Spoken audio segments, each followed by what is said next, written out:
if you had to choose between honor and love, which would you choose? I reckon most folks think they know the answer, but out here, where the wind stings like judgment and the nights bite harder than regret, things don't stay clean for long. Love in the frontier ain't the love you read in books. It's dusty, bruised, stitched together in the dark with trembling hands and half-whispered promises. Rosalie Quinn knew that better than most. She came to Silver Hollow on a stagecoach with nothing but a trunk full of worn dresses and a paint box wrapped in flannel. Folks said she was running from a man, or maybe running to one. No one asked too loud. The West had its ways of swallowing the past whole. But I remember the first time I saw her step into the saloon, sunlight slanting behind her like a halo made of desert dust. She didn't look like the women around here. She didn't smile easy, and she didn't talk much. But Lord, when she danced, it was like her soul had slipped loose from her ribs and dared you to follow. By week's end, men were betting whiskey on whether she'd fall in love with the preacher or the sheriff first. By month's end, the preacher had stopped coming around altogether, and the sheriff's son had gotten himself punched trying to kiss her hand. She just kept dancing and painting. See, Rosalie didn't want much from the world, just a quiet place to breathe and enough coin to buy her own canvas. She'd sit behind the saloon when her shift was done, sketching the horses, the moon, the canyon rock as if she could capture the West before it burned itself out. That's where he first saw her. Cato, the Comanche scout. He was different too, quiet, watchful, like he could hear things the rest of us had long stopped listening for. He rode with the cavalry, but not like them. He wasn't one of the boys slinging cards and spitting tobacco in the barracks. No, Cato moved through the fort like a shadow stitched to the wrong man's back. They used his skills, his tracking, his silence, but they never met his eyes. Only Rosalie did, and once she did, she couldn't stop. I remember the first night they spoke. It was after a dust storm had rolled through, turning the whole town the color of old blood. Rosalie was wiping grit from her paintbrushes, and Cato stood a few paces away, just watching. Not staring like most men did, but seeing. That kind of gaze could peel your soul wide open if you let it. "You paint like you remember what it was before," he said. Rosalie blinked. "Before what?" "Before we forgot how to listen to the earth." She laughed, nervous, like someone who's just heard their own heartbeat spoken out loud. They talked for hours that night. She asked about the lines tattooed on his arms. He asked why she painted horses with wings. They shared no liquor, no touch, just words. Careful ones, like stepping stones across a river no one else dared cross. But in Silver Hollow, eyes are always watching. By the next morning, word was crawling through town like a snake through brush. The saloon girls talking to the Comanche, smiling even. Some laughed, some spit. But no one forgot. Rosalie tried to brush it off, keep her chin high. But I saw the way her hands shook when she lit her lantern that night. I saw her wince when the piano player winked too hard. Love was blooming, sure, but it was the kind that blooms in winter right before the freeze. Beautiful, doomed, and yet they kept meeting. In the space between days, in the hush after last call, by the river where the moon silvered the rocks. She sketched his face once, only once, by firelight. And when she showed him the drawing, his eyes filled with something ancient and aching. "No one has ever seen me like this," he whispered. But Rosalie had. She'd seen his silence and called it strength. Seen his scars and called them sacred. They should have run, I think, then and there. But love Love's a stubborn thing. And Rosalie, she believed she could paint a world into being, one stroke at a time. Even one where a saloon girl and a Comanche scout could exist without fear. But Silver Hollow wasn't ready for that kind of picture. And neither, maybe, were they. The wind was changing. You could taste it in the morning. Something was coming. Something that wouldn't be gentle. So I ask you again, if you had to choose between honor and love, between the world you know and the soul that calls you in the night, what would you do? Because Rosalie Quinn was about to find out, and none of us would ever be the same. If you had to choose between the truth and your safety, would you dare to speak? I used to think truth was a thing with edges, sharp, clean, something you could hold in your hand like a badge or a Bible. But in the West, truth has a way of slipping between your fingers like water through dry earth. And love? Love's the part that stays, whether you want it to or not. Rosalie didn't plan to fall for Cato. Hell, she didn't even believe in falling. Said it was a word weak folks used to excuse their hunger. But the night she kissed him, she told me later, it didn't feel like falling. It felt like flying. They met in the canyon outside town, where the rocks rose red and wide, and the wind didn't carry gossip. The kind of place you only find if you're lost, or trying to be. Rosalie brought her paint box and a blanket. Cato brought silence and a story. She sat cross-legged, sketching his profile in charcoal, her fingertips smudged with coal dust and longing. He sat still for her, not like a subject, but like a man who knows the price of being seen. She asked him about his people. He told her about buffalo hunts and fire songs, about the day his sister was taken during a cavalry raid, and how he found her months later, buried under a cottonwood tree with her braids still tied. Said he joined the scouts not for pay or protection, but to keep blood from spilling where it didn't have to. Rosalie didn't cry, she just listened, and that was enough. She told him about the man who used to own her back in New Orleans, how he dressed her in silks and made her smile at his friends, how he burned her paintings the night she tried to leave. She escaped during a masquerade ball, dressed as a ghost, slipping through the garden in bare feet and ash-covered skin. When she finished, Cato reached across the blanket and touched her hand. One touch. Gentle, final, somehow, like a vow spoken with skin instead of words. That was the first night they made love. No moans, no promises, just breath and firelight, and the ache of two people learning how to feel again. But the world didn't stop turning just because they found something sacred in the dark.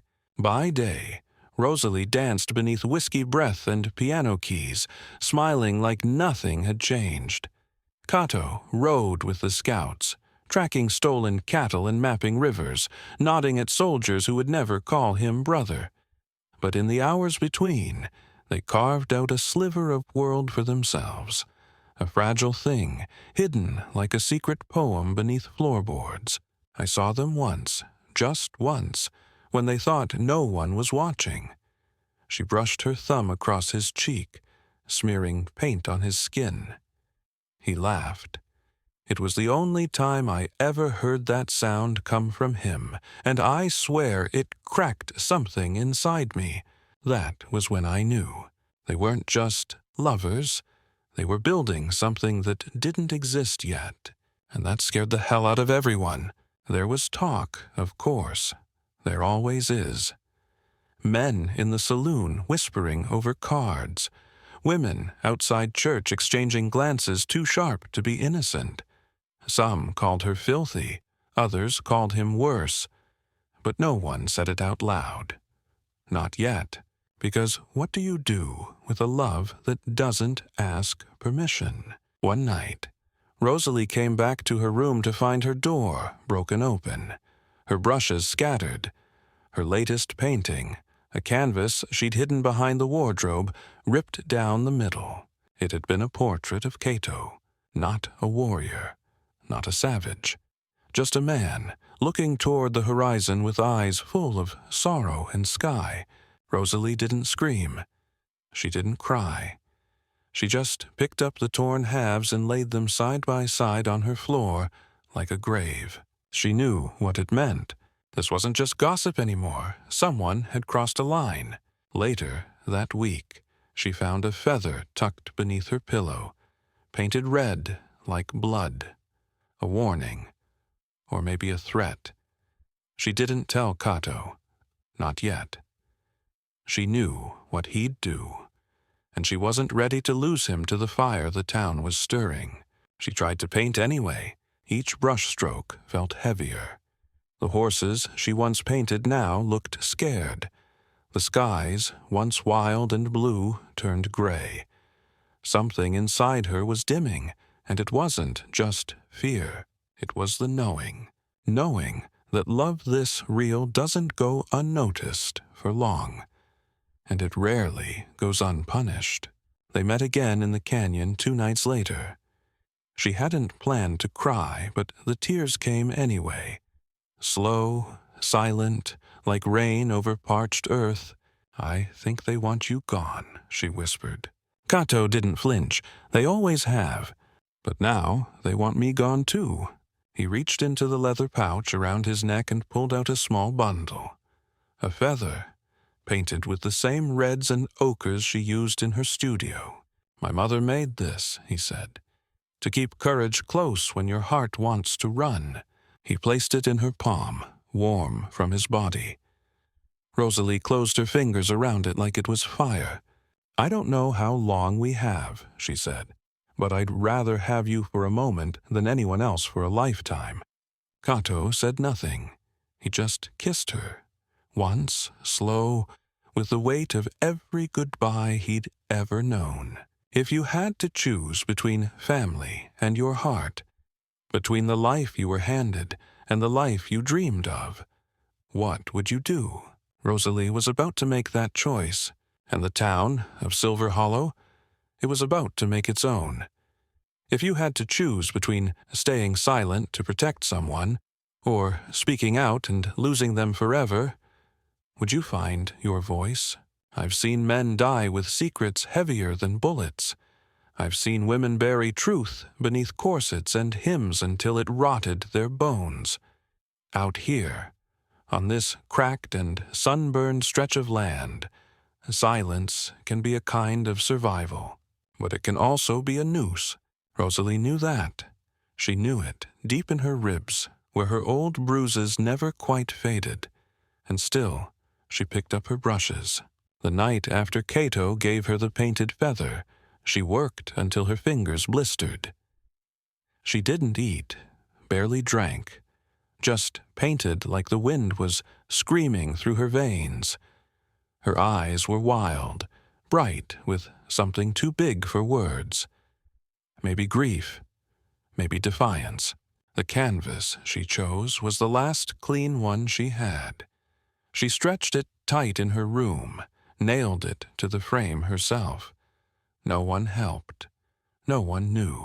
She painted Cato as she saw him, not as a scout or a savage, not as the town's whisper, but as her truth. Hair wind-tossed, eyes forward, shoulders strong, a man on the edge of 2 worlds holding neither. But it wasn't just him. In the background, she painted the canyon, their canyon, washed in light that didn't belong to dawn or dusk. And around his shoulders, like a mantle, she painted wings. Not angel wings, not fantasy, just feathers, painted. Red, ochre, white, sacred. He looked like something holy, or maybe something hunted. She didn't mean for anyone to see it. Not yet. She covered it with cloth and leaned it behind her armoire, just like she always did. But sometimes, fate doesn't need permission. Just a crack in the door and a fool with the wrong kind of curiosity. It was the piano man, I think. Chester Baines. Always smiling too wide. Always sniffing where he didn't belong. He'd been sweet on Rosalie since the day she arrived. Always leaving flowers on her windowsill and pretending not to see how she stepped over them. He was the one who found the painting. Drunk, maybe. Or just nosy. Either way, he got into her room when she was at the river. Some say he meant no harm. Others say he was looking for proof to take to the sheriff. Doesn't matter now. What matters is what he did next. He carried the painting, bare-handed, bold as hell, into the saloon and dropped the cloth in front of a room full of whiskey and spit. This is what she thinks is art, he slurred. A redskin with wings? The room fell silent. Some laughed, nervously. Others just stared. A few of the soldiers crossed their arms, eyes narrowing like wolves spotting something they don't understand. By the time Rosalie came back, the painting was nailed to the outside wall of the saloon like a wanted poster. Torn at the corner, mud smeared on the edges. But still you could see him. Cato, unafraid, dignified. A man painted in love, now pinned up for judgment. She didn't say a word, just stood there, watching. The sheriff came soon after. Not to arrest anyone for theft. No, he came to ask questions, quietly, calmly, with the same smile he used when telling a man to leave town before sundown. "You made this?" he asked. Rosalie nodded. "You see that man often?" She didn't answer. "You're aware he's Comanche? That he's not welcome here the way you are?" That made her laugh. A single broken sound. "Is that what I am? Welcome?" The sheriff didn't like that. His jaw clenched. He tipped his hat, turned to leave. But before he did, he said, "Be careful, Miss Quinn. Folks get the wrong idea, and it spreads like fire in sagebrush." And just like that, the warning was official. That night, she found a dead bird on her windowsill, its feathers plucked, its chest slit open. She didn't cry. She lit a candle, pulled the painting down from the saloon wall, and brought it back to her room. She sat with it, whispered to it, touched the lines she'd drawn of Kaito's jaw, his brow, his lips. Then she locked her door and didn't come out for 2 days. When she did, she was wearing white, not lace or silk, just a plain white dress stitched by hand, the kind frontier women wore for burial or for baptism. She walked through town like a ghost, straight to the fort. I don't know what she planned to do. Maybe to warn him, maybe to say goodbye. But she never made it to Cato, because the lieutenant saw her first, a man named Grayson, tall, cold-eyed, the kind of man who calls himself a patriot while stepping on the neck of anything different. He was standing outside the stables when she approached. Spotted, the painting rolled beneath her arm. "That his portrait?" he asked. She tried to step past. He grabbed her wrist. "I asked you a question." Rosalie yanked away, but the painting slipped, unrolled halfway in the dirt. Grayson looked down and smiled. "Ain't that sweet? A whore painting her pet savage.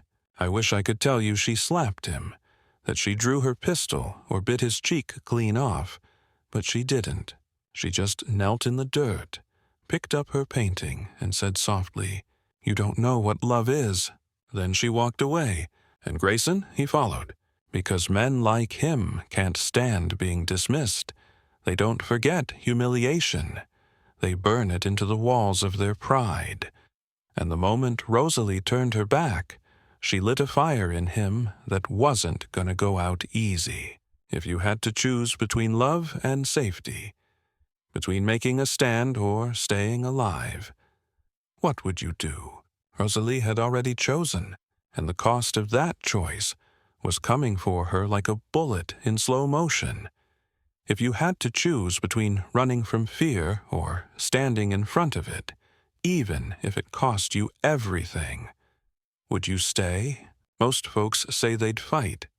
Stand tall. Hold their ground like a tree in a storm.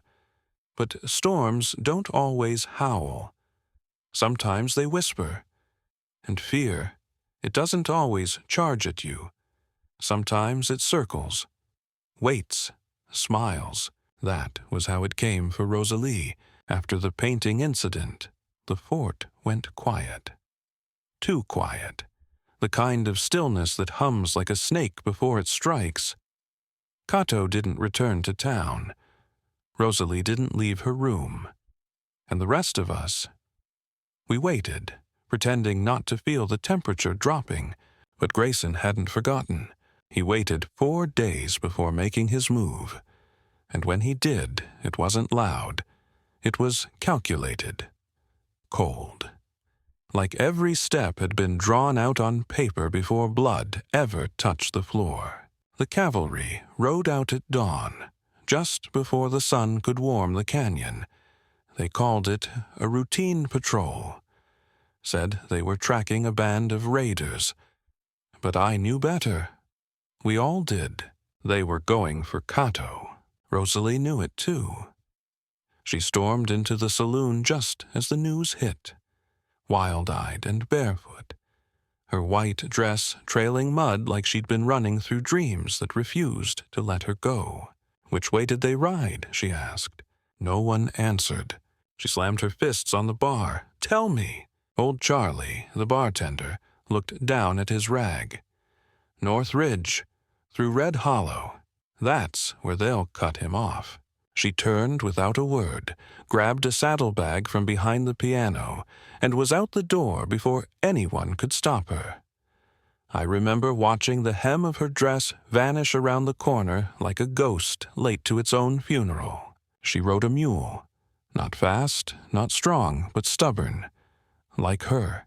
And she rode with her painting strapped to her back, like a shield.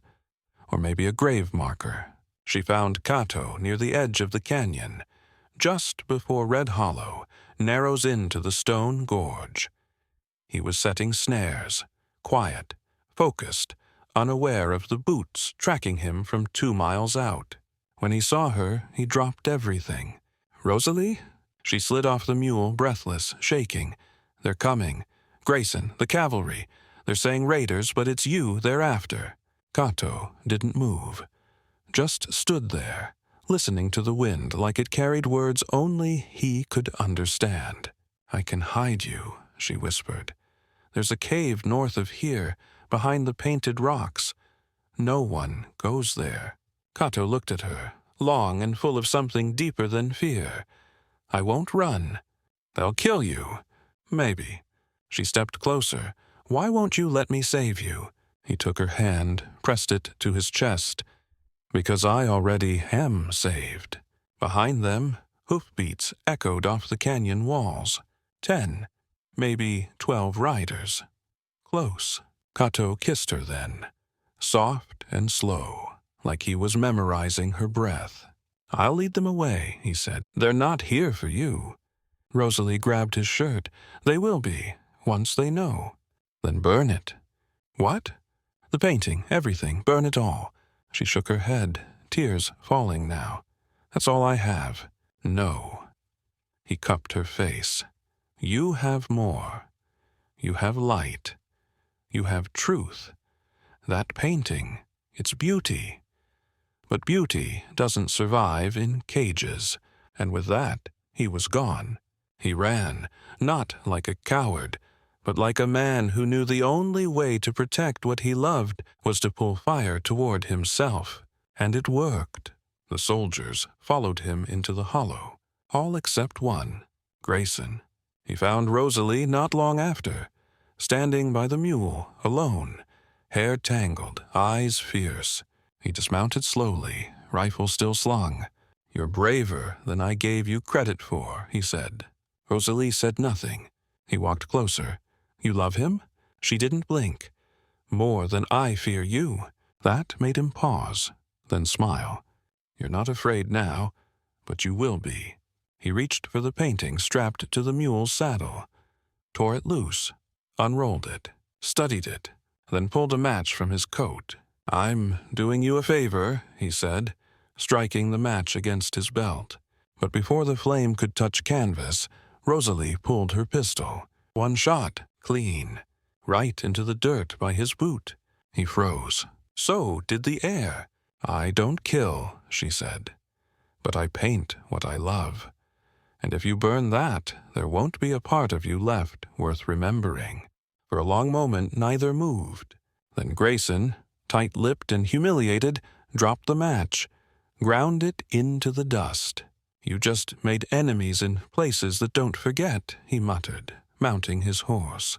Rosalie watched him ride away like a woman who'd already died once and had nothing left to bury. She burned the painting that night, not because he told her to, but because she loved him enough to set him free. I saw the fire from my porch. It rose in red spirals, licking the stars like a song too sad to be sung aloud. And in the ashes the next morning she left a single feather, painted red. If you had to choose between destroying what you loved to keep it safe, or holding on to it and watching it burn, which would you choose? Rosalie Quinn chose fire, and some things, once turned to ash, never quite stay buried. If you had to ride into the unknown for love, knowing it could cost you everything, would you still put your boots in the stirrups? I've known men who called themselves brave, men who could stare down a barrel, break wild horses, even take a knife to the ribs without flinching. But the bravest soul I ever knew wore a dress the color of smoke, rode a mule, and kissed a man the world told her she wasn't allowed to love. That was Rosalie Quinn. After the fire, she didn't cry, not where anyone could see. But something in her had shifted, like the part of her that once needed permission was gone, burned to nothing but smoke and courage. She walked through town the next morning with soot on her hands and firelight still flickering behind her eyes. The painting was gone. The saloon whispers stopped. Even Grayson didn't return. But the silence that followed wasn't peace. It was the kind that settles before a storm, the kind where you feel God holding his breath. Cateau didn't come back. Not that night, not the next, not the week after. Some said he was dead. Others said he'd vanished into the mountains like a spirit tired of being hunted. But Rosalie, she never believed it. I asked her once, when winter came and her eyes looked more like ice than flame, "Why do you still wait for him?" She smiled, soft, unshaken, because love like that doesn't disappear. It just gets quiet until it's safe to speak again. She waited 3 months. Every day she walked to the edge of the canyon where they used to meet, left a feather there each time, painted different colors, like prayers written in pigment. And then, one night, he came back, not on horseback, not in shadow. He walked, scar along his cheek, limp in his left leg, but still standing, still Cateau. And when Rosalie saw him, she didn't run, didn't cry. She just walked toward him like she'd been walking all her life and finally knew which direction was right. They stood in silence. Then he said, "I never stopped painting you in my mind." And she said, "I never stopped waiting for the sky to turn your color again." They didn't kiss. Not yet. They didn't need to. But love like theirs was never meant to grow old in Silver Hollow. The town could forget a lot of things, but not that kind of defiance, not that kind of truth. 2 days later, a note was slipped under Rosalie's door. No name, just 2 words. "Leave now." She didn't ask who sent it. She didn't pack much, just a saddlebag, a new blank canvas, and the feather he gave her that first night. They left before dawn. rode west, where the hills rise gentle and the sky stretches so wide it makes you feel forgiven. No map, no destination, just hearts stitched together by every mile they survived apart. I never saw them again, but I heard stories. A woman in Santa Fe who painted portraits that made grown men weep.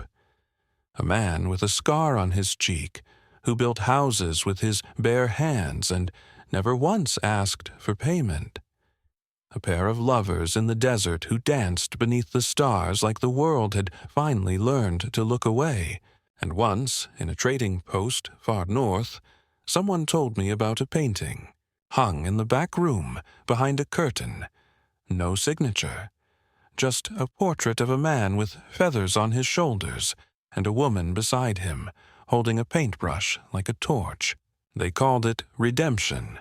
If you had to choose between honor and love, between what the world expects and what your soul can't live without, what would you choose? Rosalie Quinn chose love, and when she did, the West, this broken, brutal, beautiful land, felt a little less cruel. Not because it changed, but because she did. And sometimes that's enough.